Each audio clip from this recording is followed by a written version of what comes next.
જય મેલડીમાં બધા ભક્તોને. મિત્રો, તમે માતાજીને સાચા દિલથી માનો છો ને, તો એક વાત ખાસ યાદ રાખજો કે માં મેલડીનો કોઈ ઉપર, સાચા ભક્ત ઉપર જો હાથ હોય ને, એને કોઈથી ચિંતા કરવાની જરૂર જ નથી.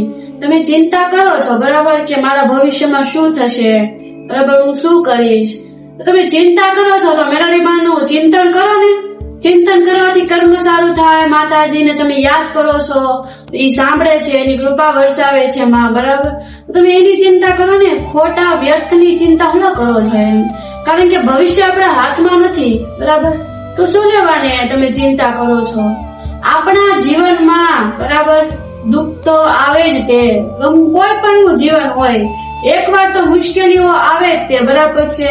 કોઈને ઘરની ચિંતા હોય છે, કોઈને પૈસાની ચિંતા હોય છે, પરિવારની ચિંતા હોય છે, કોઈને દવાખાના બાબતમાં જે કોઈ દર્દી હોય, બરાબર, દાખલ થયેલો હોય, એની ચિંતા હોય છે, બરાબર. તો પછી તમે શું લેવા ને હું કે ઉપાધિ કરો છો એમ, કે આપણું જીવ જે છે એ આપણા હાથમાં નથી, માં મેલડીના હાથમાં છે. તો તમે એના ભરોસે રહ્યો ને. તમે જો દિલથી માતાજીને માનો છો તો તમારે ચિંતા કરવાની જરૂર જ નથી ને. એકવાર આપણે ગમે એ માતાજીને માનવી છે તો એના ઉપર આંધળો વિશ્વાસ કરો.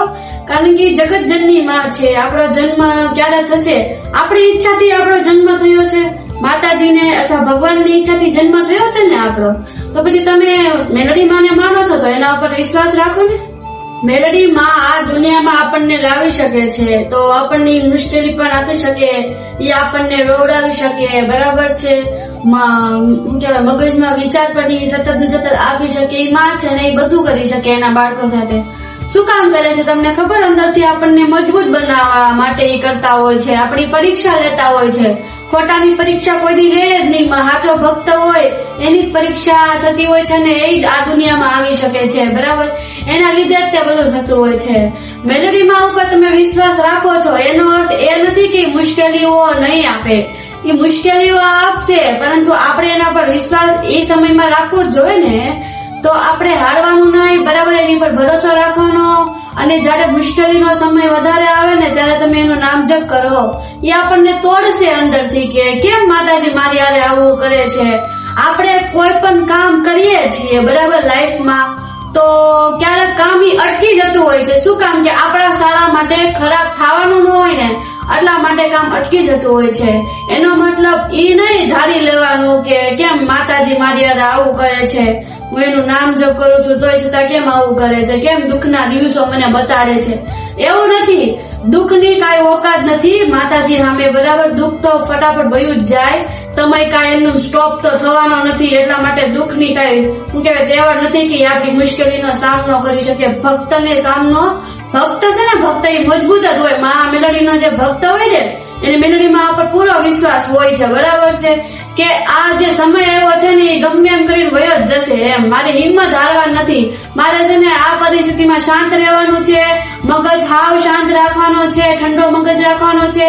સતત ને સતત વિચાર નથી કરવાના. વિચારની જગ્યાએ તમે નામ જપ કરો ને. ભગવાને મસ્ત માઇન્ડ આપ્યું છે, બરાબર, વિચારવાની એવી શક્તિ આપી છે. તો આપણે એ વિચારનો ઉપયોગ કરીએ કે આપણે શું વિચારવું. વિચારની જગ્યાએ નામ જપ કરો ને તમે, બરાબર. અડધી કલાક નામ જપ કરો. સવારે વહેલા જાગો, માતાજીનું 2 કલાક એમાં નામ જપમાં તમે આપો, બરાબર. એના માટે પણ થોડોક ટાઈમ કાઢવો પડે ને, તો આખો દિવસ આપણો સારો જાય. એટલા માટે તમે હિંમત ના હારો, બરાબર. જીવનમાં મુશ્કેલી આવે છે તો એની સામે તમને સુખ પણ આવશે. ધીરજના ફળ હંમેશા મીઠા હોય છે. બસ એના ઉપર વિશ્વાસ રાખવો જોઈએ. ભગવાન છે ને આપણા ઈચ્છા પ્રમાણે કઈ નથી કરતા. આપણી ઈચ્છા હોય છે કે મને આ મળી જાય, મને આ પાત્ર મળી જાય, બરાબર છે. પણ ભગવાન મળવાનું કામ કરે છે, બરાબર છે. જવાબદારી તો આપણે જ આવે છે બધી. તો ભગવાન ઉપર વિશ્વાસ રાખો ને તમે.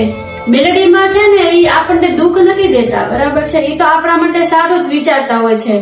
પરંતુ અમુક એવા ખરાબ માણસો હોય છે ને, એનાથી દૂર રહેવા માટે કોઈ વ્યક્તિને પણ તમને તમારી લાઈફમાં મોકલી દેતા હોય છે કે આની આખી જિંદગી મેણા ન રહે, બરાબર છે, આને કોઈ હેરાન ન કરે.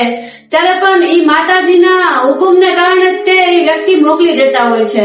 શું કામ? કે ઈ વ્યક્તિના કર્મ ખરાબ છે તો એનો માથાનો તો ભટકાવો જ હોવે ને. એટલે માતાજી છે ને એવું તો પાત્ર મોકલી જ દે, બરાબર છે. હું શું કહું છું ને સમજી જજો તમે, કારણ કે માતાજી છે ને બધાયના છે. જે કર્મ સારું કરે છે, બરાબર, જે ધર્મના માર્ગે ચાલે છે, સત્યથી ચાલે છે, બરાબર, કોઈનું ખરાબ નથી વિચારતો, એનું ખરાબ થાય છે, એનું ખરાબ વિચારે છે, પણ એ કોઈના પ્રત્યે ખરાબ નથી વિચારતો, એની સાથે માં મેલડી સદાય રહે છે, બરાબર છે. એટલા માટે છે ને અમુક દરવાજા બંધ થઈ જતા હોય છે, પરંતુ સામે તો રસ્તો બીજો ખુલ્લો જ હોય છે ને, બરાબર. એટલા માટે મેલેડીમાં ઉપર વિશ્વાસ રાખવાનો, એનું નામ જપ કરવાનું અને ધર્મના માર્ગે ચાલવાનું, એનો ભરોસો રાખવાનો જિંદગીમાં. દરેક મનુષ્યનું જીવન છે, બરાબર, એના નસીબનો સમય છે ને અલગ અલગ હોય છે. સૂરજ દાદા સવારે ઉગે, બરાબર, એક જ ક્ષણમાં આખા વિશ્વમાં પ્રકાશ નથી ફેલાતા, ધીમે ધીમે એ પ્રકાશ ફેલાવે છે. એમ આપણા જીવનમાં પણ ધીરે ધીરે આપણી દિશા સાચા રસ્તે જાય જ છે. માતાજીની કૃપા થાય જ છે. સમય પ્રમાણે માતાજી આપણા ઉપર કૃપા કરે જ છે. તમે ભૂતકાળમાં જોઈ લો, તમે એમ ધારી લો કે મારાથી જે પાપ થઈ ગયું છે, મારાથી જે કર્મ અયોગ્ય થઈ ગયા છે, તો આજથી હું નવી જિંદગીની શરૂઆત કરીશ અને હું કોઈની ખરાબ નહીં કરું અને સારું કર્મ કરીશ.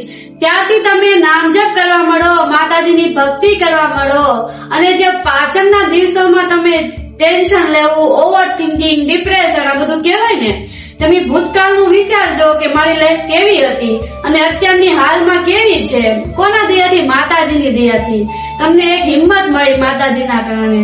શું કામ મળે છે? કે એને હાથ તમારો પકડેલો છે, એના કહેવાથી જ બધું તમારી લાઈફમાં થાય છે.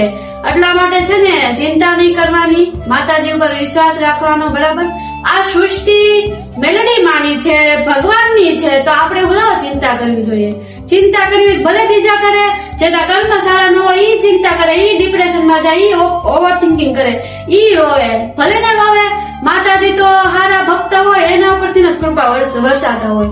અમુક વ્યક્તિ એમ કે, બરાબર, કે તને મેલડીમાં પોકશે 3 દિવસમાં, એલા ભાઈ તું ભૂલો છો, બરાબર, તારો મગજ છે ને અત્યારે બેન્ડ મારી ગયો છે. કે જેના કર્મ સારા હોય છે એની હારે તેમાં મેલડી હોય છે, ઈ છે ને તને જ રહે છે. જે વ્યક્તિ એવી રીતે કેતો હોય ને એને જ નાખવાનું, એનું જ કર્મ ખોટું કરે છે, બરાબર. એટલે સત્ય જાણતા પહેલા તમે પહેલા સમજો કે વાક કોનો છે, આનું કર્મ કેવું છે, એની નિયત કેવી છે, પછી તમે શ્રાપ આપો ને તો એ શ્રાપ તમારી હામ જ જશે, બરાબર. હું કહેવા માંગુ તમે સમજો. કોઈ પણ ને શ્રાપ દેતા પહેલા તમે છે ને પહેલા વિચારજો કે એની નિયત કેવી છે, બરાબર ને. ભગવાન છે ને સારા માણસની સાથે જ હોય છે. તમે મેલડી માને માનો છો ને તો તમે છે ને કોઈનું ખરાબ ન વિચારતા કે ખોટું ન કરતા. આપણે મંદિરમાં જાવી છીએ, દીવો પ્રગટાવીએ છીએ, માતાજીની પૂજા કરીએ છીએ, જોર જોરથી તાળીઓ વગાડીએ છીએ, એવું નથી કરવાનું. એવું માતાજીને કાંઈ જોતું જ નથી, એ તો દેખાવ કહેવાય ખાલી, બરાબર. તમે છે ને આત્માથી શુદ્ધ કામ કરો, એમ કે કોઈનું શું કહેવાય કે ઉપયોગમાં આવતો હોય ને ઈ કરો, કે કોઈ દુખિયા વ્યક્તિઓ છે એની મદદ કરો, બરાબર છે. તમને ખબર છે કે મારાથી પાપ થઈ ગયું છે, બરાબર, મારી મોટી ભૂલ છે, તમે સ્વીકારી લીધી ભગવાન પાસે, તમે માતાજી પાસે માફી માંગી લીધી. માણસો પાસે કાંઈ માફી માંગવાની જરૂર નથી. તમે ધર્મના માર્ગે ચાલો છો, તમે ભગવાનનું નામ જપ કરો છો. જેટલું તમે નામ જપ કરશો ને તમારા જે ભૂતકાળમાં જે પાપ થઈ ગયા છે ને એ બધા વયા જશે.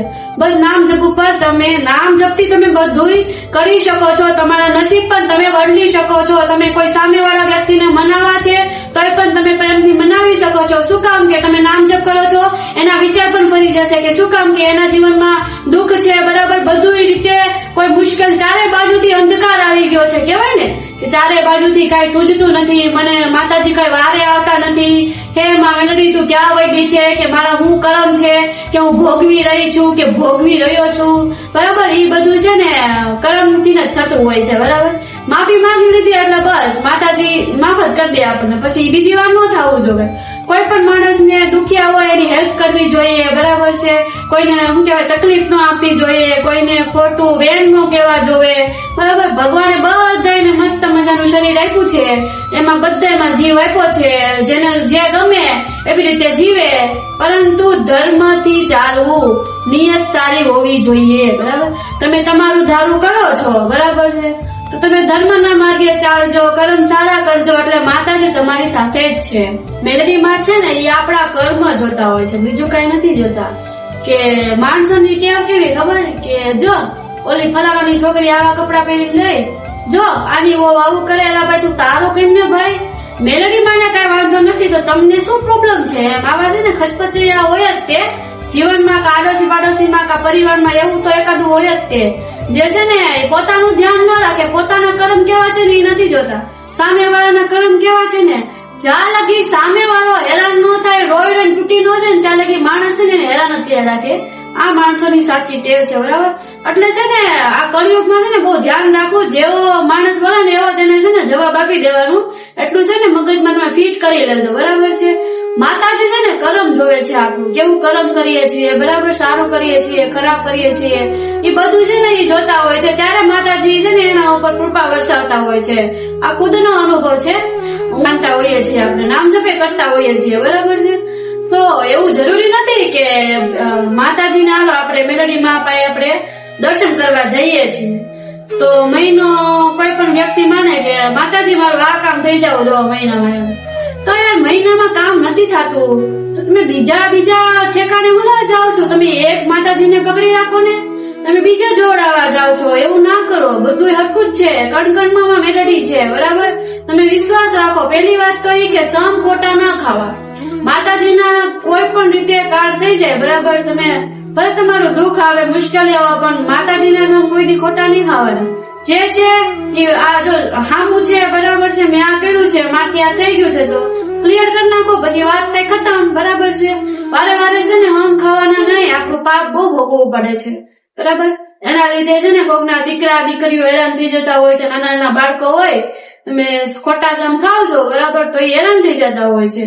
મા બાપના કર્મ પછી છે ને છોકરાને ભોગવવા પડતા હોય છે, બરાબર છે. એટલા માટે તમે ચિંતા ના કરો, બરાબર. ભગવાન ઉપર વિશ્વાસ રાખો, મા મેલડી ઉપર વિશ્વાસ રાખો, અને તમે તમારું કામ કરતા રહો, માતાજીનું નામ જપ કરતા રહો, ધર્મના માર્ગે ચાલતા રહો. તમારો દુઃખનો સમય છે, પછી એક દિનનો સમય એવો આવશે કે તમે ખુશ હશો, બરાબર છે. તમે અંધકારમાં છો તો તમને અંજવાળું પણ થશે. એકનો એક સમય તો રહેવાનો જ નથી ને. માણસના જીવનમાં આપણી ઉંમર પણ દિવસે ને દિવસે વધતી જાય છે, તો સમય પણ વયો જ જાય ને. એનું મુશ્કેલી, એનું દુઃખ નથી રહેતું આપણા જીવનમાં. જો તમને આ વિડીયો ગમ્યો હોય ને તો લાઈક કરો, શેર કરો અને સબસ્ક્રાઇબ કરો. જય મેલડીમાં બધાને.